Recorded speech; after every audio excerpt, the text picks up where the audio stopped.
everyone, welcome back to my channel, Tomcat Stitchery. I'm Whitney, and I have kind of a, well, surprise to me type video. I had a lot that happened last week. So I've got a fabric haul for you, and you can see part of it right here, an inherited fabric haul. So let me back up a little bit. As you all know, if you watched the video on Friday, I had windows installed last week. So last week was crazy busy. In fact, in the last video of the V1643 sew along, you're gonna be able to hear some like hammering in the background because they were working on the trim on the inside of the house. So apologies for that, but we have new windows, everything's in. We're just waiting on the painter to come to do the touch up. So that is good. I was able to get quite a few things done while they were here since I was sequestered in my sewing room, which really was heavenly. I'm not gonna lie, that was not a hardship at all. Other than the fact that it was freezing. Even with the door shut in my sewing room and my space heater on, it was so cold, just having gaping holes in my house all week. But anyway, that was last week. And I know I've mentioned before, I have a sewing mentor. She, her name is Joyce, and she took me under her wing when I moved here to Indiana, when I had just kind of taught myself to sew, and she took me under her wing, was my mentor. I apprenticed under her.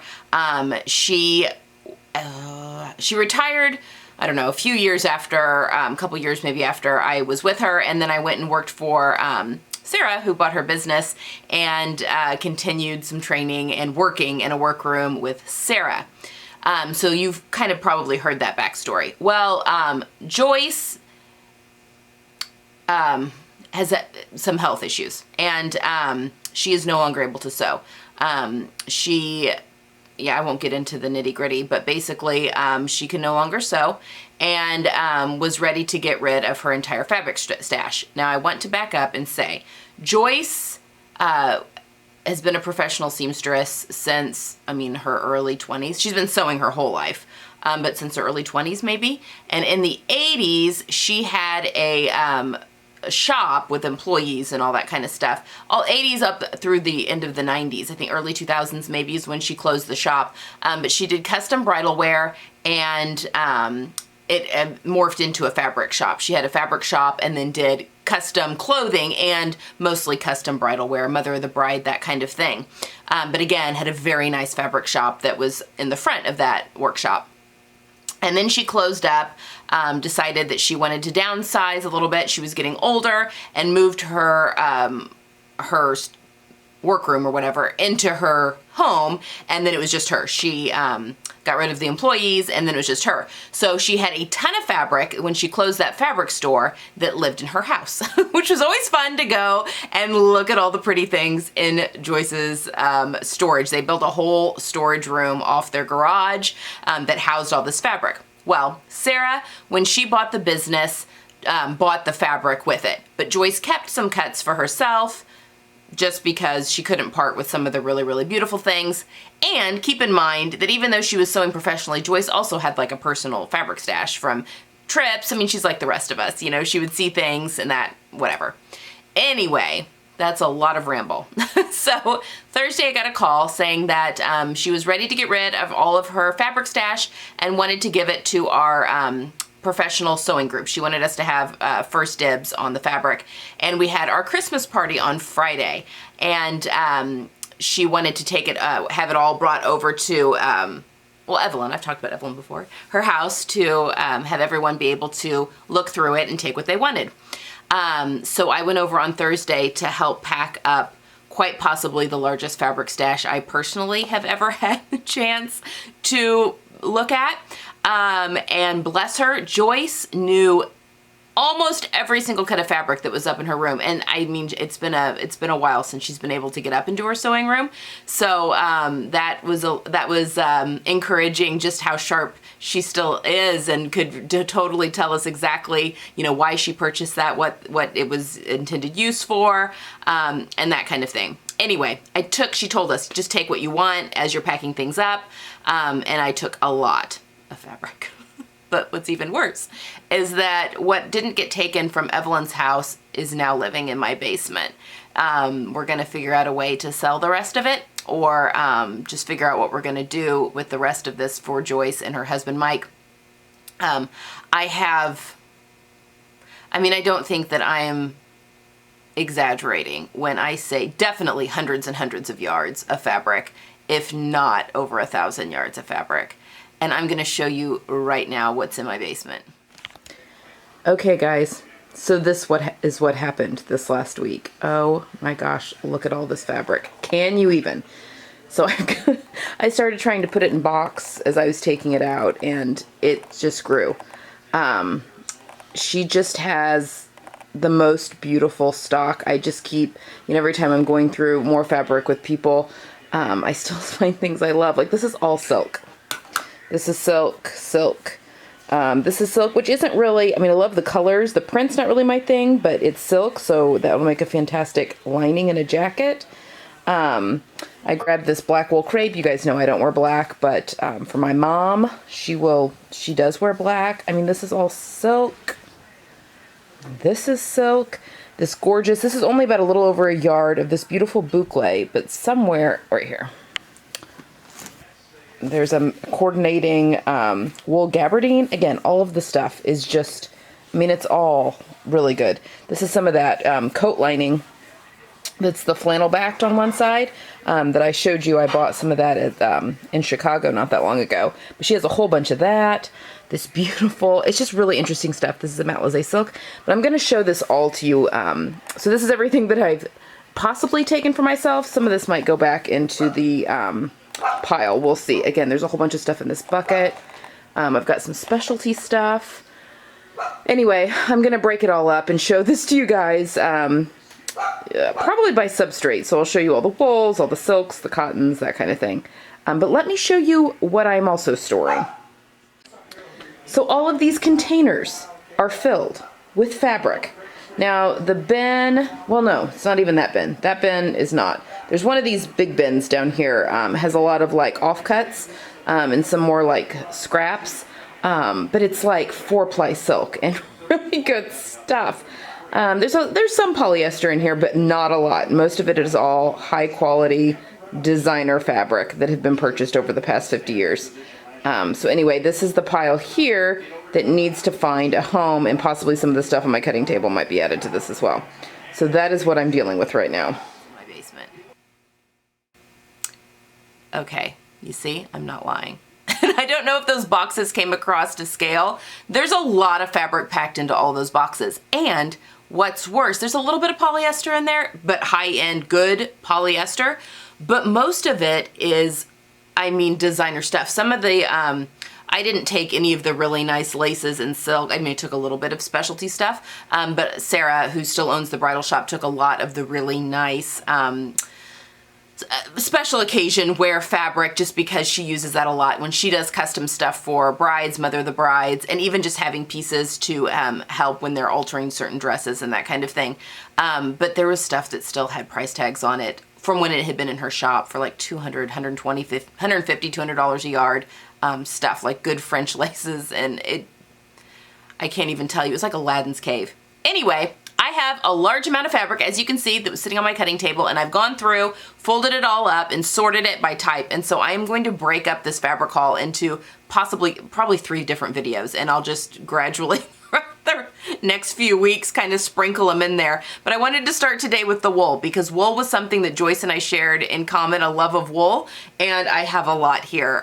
Like if you've been watching the sew along, I love sewing with wool, and I love molding it. I just really love wool.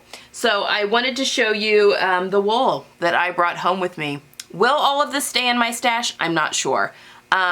We may just do, and by we I mean me and a couple of the other ladies in the group, we may just do a big sale, and I'll let you guys know if and when that happens. So I may not keep all of this in my stash. Some of that might go to that sale. Heck, some of the stuff that's in my current stash might go into that sale as well. I will definitely let you all know. Joyce's biggest wish is that this beautiful fabric goes to people that will really love and appreciate it. I thought about doing a destash on Instagram, but honestly, that just sounds so overwhelming because there's so much. It's not like I'm just destashing, 10 cuts of fabric. It's hundreds of cuts of fabric. I shouldn't say hundreds. It's well over 100 cuts of fabric probably. But some of these, are 5, 10 yards, 5 yards of fabric. Some are just scraps, some are just remnants, you know, some are just a little over a yard, offcuts of maybe previous projects. But there's a lot here, guys. Anyway, that's kind of the plan. I'm not as overwhelmed as I was on Thursday, but let's get into this before I ramble too much. Okay, so solids. I also broke up the wools. We'll kind of, and a lot of these, I have a ton here, but a lot of it's like the same thing. Like I have a whole bunch of wool crepes, and I'll just show you the colors I've got.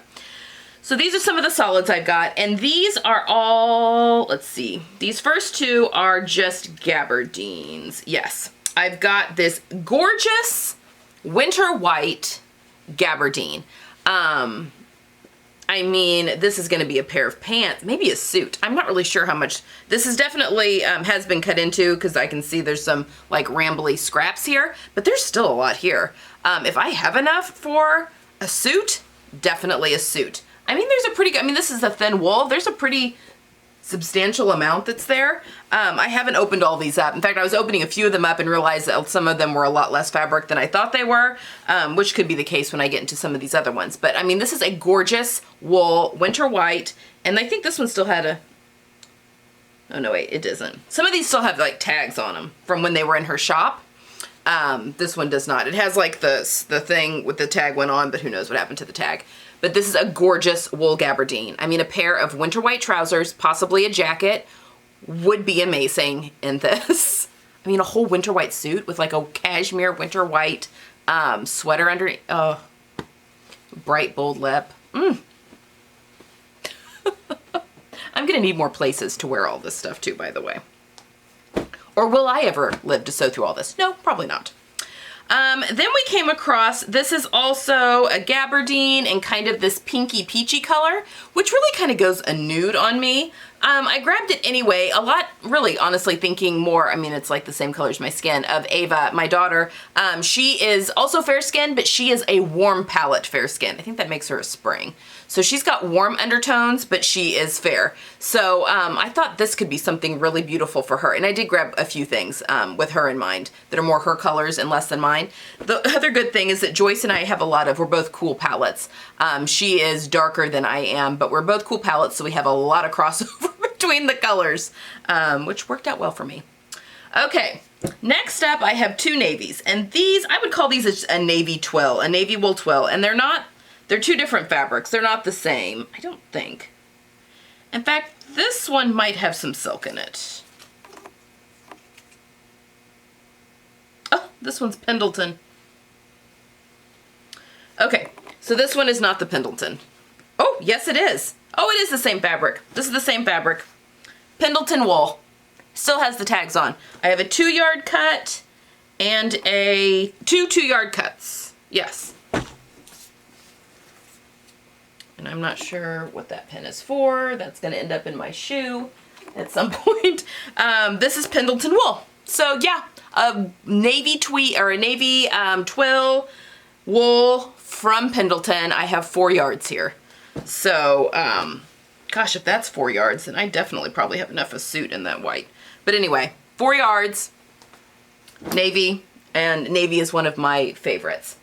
Okay, I'm going to go through these really quick just because, I mean, it's just wool crepe. But it is a very, very nice wool crepe. So again, this is kind of that pink that goes a little bit peachy. I mean, I could do a fun pair of pants or something out of it. This is like substantial wool crepe. This is not the real thin see-through-y stuff. This does not have tags on it, but it does not look like it's been cut. I think this is yardage, like actual legit yardage. But yes, I got this pretty pinky color. I'll show this one last. I got this gorgeous, I mean, this is my kind of red. It is a very a pink red and kind of a muted pink red. It's actually coming across a little more red than it is in real life. But oh my gosh, I have a ton of this. I mean, this is easily 3 or 4 yards, and I don't think this has been cut into either. And it's also, I mean, on the selvage, it's got like, you know, Italian wool written across it, and it's, again, a thick crepe. So there's that color, and then I grabbed some black crepe because, for my mom. Actually, there's 2 little cuts of, I've got a black gabardine here and a black crepe. They were kind of rolled up together. I don't wear black, but my mom does, and so I grabbed that. There's not a ton of the black here, but I grabbed that for her. And there's not a ton of this gabardine either, but I think I could definitely do something for her. I mean, those are two very fine black wool, and again, she wears a lot of black, so I did grab that for her. And then I've got this beautiful seafoam green. Look at that color. Is that not gorgeous? I did cartwheels. I found a cotton twill, which I'll show you the cottons another day. Found a cotton twill in this color too that I'm very excited about. I think those are gonna be a pair of like Lander pants or something. Oh my gosh, I might have to fight my daughter for this one because this color actually looks pretty, it's her color for eyes, this kind of a seafoamy green. We may end up boxing it out for this one, but there's actually quite a bit. We can maybe share it. Also, wool crepe. And then the final wool crepe, I have this kind of pine green. I don't have a ton, but it's a crepe. I mean, it's got the twisty crepe feel, but it also has a little bit of like a herringbone texture. I don't know if it's gonna come across or not. If you can see that. It's just beautiful. I mean, I probably have enough for a skirt there, but this actually falls in line nicely with, when I was talking about the Sewing Classics book, the Sarah Gunn book, taking my time and making some really classic pieces in 2020, and now I have like super fine fabric and I have a lot of like silk for lining. I mean, I'm gonna have a very posh wardrobe, I feel like, next year without spending a dime. So bless Joyce. Okay, and then this fabric, I have it in 3 different colors, and it is like a Shetland wool. So this would be like a coating weight. And I've sewn with some of this stuff before. I made my mom a coat out of kind of a off red kind of color. Really pretty. She loves it. It has a leopard print silk lining in it. But anyway, this is like, it's a coating weight. Not a heavy coating weight. You could do a blazer out of it because it's not super heavy, or pants, but they would be like, you know, cold winter pants. So I got this navy that almost goes purple. It's kind of, hopefully this is coming across. It's in this color. And again, I have substantial yardage of all of this. I have it in this teal color, and I have it in this berry color. Again, Joyce and I have very similar colors, which is actually working very well for me. But yeah, this is all like the same type of fabric in those 3 colors. All right, moving on. I'm gonna have a complete and total fabric like avalanche. All right, now I'm gonna show you I'll show you the coordinates. So that was the other thing. When we were pulling stuff out, she could remember, oh, that fabric, I bought a coordinate to go with it. So she would buy things in outfits, basically. So she knew right off the bat, that print, oh, it has a solid that goes with it. Or those 3 solids were meant to go together as a suit or whatever. And right off the bat was spewing off stuff like that. So I grabbed a few different fabrics that all kind of coordinate together. Whether or not I make them into an outfit that coordinates, I don't know. But the first one is this real pale pink gabardine. Unfortunately, this has some sun damage to it. But actually, I have some of this that I bought at the Pendleton outlet. And so I have the same fabric in my stash. So I think I could piece it, but it matches this fabric perfectly. Because if you can see, this is different shades of like winter white and grays. And there's pink in there, if you can see. So it's not black. It's like a charcoal gray, and then a lighter gray, and then like a vanilla winter white color, and then it's this color pink in this herringbone, or houndstooth. I mean, it's a houndstooth. How does one pass that up? And I love pink. So I have that set, again, quite a bit there. Then we've got this set, and this is also, I think, a gabardine, and this electric purple. Holy moly, look at, did you see my eye? My eyes went like, woo! And this electric like purple that has this gorgeous plaid that goes with it. And all of these beautiful colors. I would also like to point out, and I'll show it to you later, so this is like navies and there's greens. I have a whole bunch of silk in these colors too. A whole bunch. You'll see that on another day. But I've got those 2 that go together, which is beautiful. Then I had actually bought some of this fabric off her and made a jacket that did not turn out well. But it is this gorgeous camel hair, and so it is fine stuff. In this kind of a raisin color, but on one side, I don't know if you're gonna be able to see it. On one side, it has like a herringbone pattern. And I don't know that you're gonna be able to see that. It's really faint. But, of course, she had it to go with this wool that is also beautiful. So, those two together. So it's got like, this has like that raisin color in it, and then there's a little bit of gray, and like a blue gray is in there. And two different, it's this color and then like a color that's maybe a few shades lighter, with like a, I don't know, a taupe background. Oh my gosh. It's just beautiful.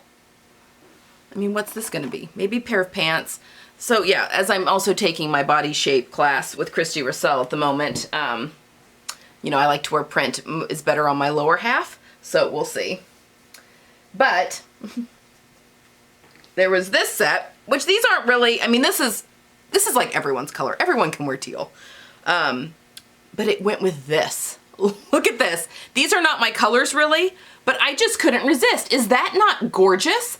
I only have a little over a yard of this, but this could be a pencil skirt in like a hot minute. I just think that that's beautiful. And it's a boucle. And I mean, those go together just gorgeously. I have quite a bit of this. That could be a jacket and a pair of pants. I mean, do I need multiple suits? Does my lifestyle warrant multiple suits? No, it does not. But who says I can't go to the grocery store wearing a suit just because I can? All right, and then the final matching fabric. This is another gabardine and like this gorgeous raspberry color that goes with this plaid. I mean, look at that. Isn't that beautiful? And this wool might have some silk in it. I would need to do a burn. I was doing a burn test on a few things, but pretty much everything that I was iffy about was in fact silk or wool. But this kind of feels like it might have a little silk, or it might be rayon. Sometimes I have a hard time feeling if it's a wool blend. Would I feel some smoothness in there? It's either silk or rayon that's in there. But again, and that winter white I grabbed, I mean, this has that winter white in it, and then the raspberry, and all the different blues. And again, I have a whole bunch of silk that I grabbed. All of my things are going to be lined in silk. Okay, and then final, just like odds and ends, I grabbed these three, navy and white. I love navy and white. This one, I don't know, it's a looser weave, like coating, but it's navy, and then it's got this little bitty pattern on it, kind of a checked pattern. It's a very loose weave wool, though. I mean, it'd make a great jacket. This one has got, there's something else in there. It's not just wool. In fact, this may just be rayon. Anyway, is that not gorgeous? Would that not make a fantastic pair of pants? Yes, yes it would. And I have quite a bit of it here. It's pretty drapey. I'll have to do a burn test on that one. And then finally, I've got, well not finally, I have a couple more here. But I have a ton of yardage of this, what's this check called? Someone's gonna know out there. It's a classic one. Is this a Glen plaid? This is a Glen plaid, I think. But it's navy. It's not black and white, it's navy and white. I can tell from the selvage here. And I have a ton of this. And this even has a little bit, does it? Maybe not. I thought it had a little bit of crosswise stretch. It does not. Never mind. I must have been pulling on the bias. Yeah, it doesn't. But a pair of traditional, like, trousers or a coat, oh my gosh. I mean, it's just beautiful. And it's navy and white, which is hard to find. I feel like most of the Glen plaid you find is black and white, which kind of makes gray. But this is a navy and white, which is much more my color palette. So I've got a ton of this. Okay. Finally, I've got two more here, I think. No, three more. See, it's multiplying. It's having little babies. This is still in its packaging. This is, can you see the color? Like a bottle green Melton wool. And this is 100% gonna be a tailored coat. Whether that is a pea coat or what, I don't know. I have enough here for, I mean, there's quite a bit of yardage here. But it's this gorgeous bottle green color. I mean, and it's just a really fine Melton wool. Still in its packaging. And then I got this gorgeous mohair. Oh geez, yep, see? Avalanche. Look at these colors. This is a wool mohair completely. We've got a little bit of like a lime green, but it's got the purples. There's some hot pink in there. I mean, this needs to be a coat, hands down. I mean, what else would you do with mohair? Or like a cape or a poncho of some sort. She's cut into this. I can see that this has been used for, because there's some scraps. This was used for something, but there's still a substantial amount here. I mean, it's just gorgeous. And then finally, I have a whole lot of this jacquard.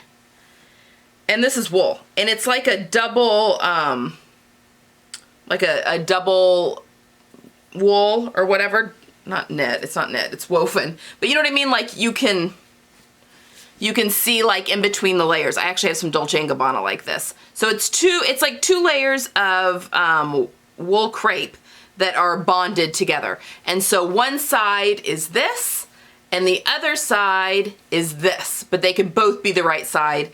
And again, how fabulous would this be as a reversible coat, which I'm working on right now. And the colors are just amazing. So again, that's all the wool that I took so far. There's still a lot of wool in the boxes in my basement. We'll see if I get sucked into any more. I can't though. I mean, I'm not gonna live long enough to sew this all up. It's all gonna go to my kids. Not all of it. I mean, I could just lock myself in here and just do nothing but sew. Sorry, my shirt's also getting a little cleavage. Anyway, those are the wools that I've taken. So they're gorgeous. They're beautiful. I hope you enjoyed seeing them as much as I enjoyed going through them. Again, I've got a whole bunch of silk and special occasion fabric, mostly silk, but a little bit of special occasion fabric. That'll be another video. And then probably the last video will be my linen rayon cottons. I mean, they're both going to be sizable videos. Yeah, so I think 3 videos is what I can, you know, I'll sprinkle it out throughout. So this was part 1. So be on the lookout for part 2 and 3 if you're interested in fabric hauls. So that's all I've got for today. I have started work on my reversible coat. I am so excited. Someone mentioned that I should trim it out in some of the thrifted leather that I have for the binding, because I talked about just binding all of my edges, which was genius. Thank you so much. I went on Saturday, it was the first Saturday of the month, and Jenny and I went thrifting, and we didn't get a lot. I was not feeling well at all. But I did get a really large men's coat that has a lot of like padding and stuff in it, but it's a thin leather. So I think when I take all of the parts, I'm gonna have a ton, and it's just the right color brown for the coat. I think I'm gonna have plenty of yardage for all sorts of things, but definitely for the binding of this coat that I'm working on. So that is very exciting. So yeah, stay tuned on the reversible flat iron coat that I'm working on, the plaid. Let's see what else. I've got Christmas gifts coming up that I'm going to be showing you here soon. Kind of cutting a swath through that. I actually just have, well, I'm making t-shirts today for my niece and nephew in the flippy sequins. And then I just have my daughter's Kelly coat to make, and then all the Christmas gifts will be done. So you guys, I'll definitely have a video where I show you that. I have Christmas pajamas that I've made that I want to show you guys. So there's a lot of really fun stuff coming up. And we've got the last of the V1643 sew along comes up on Sunday that we're getting ready to have. And then after that, we're gonna be salvaging some leather from an old men's coat that I thrifted and turning that into M8011. So we have a lot of stuff coming up this month. You don't wanna miss it. Hit that subscribe button if you haven't already. And yeah, I'll see you guys on Friday. So have a good week, happy sewing, and wish me luck with my organization. Where am I gonna put all this? Happy sewing, I'll see you Friday. Bye-bye.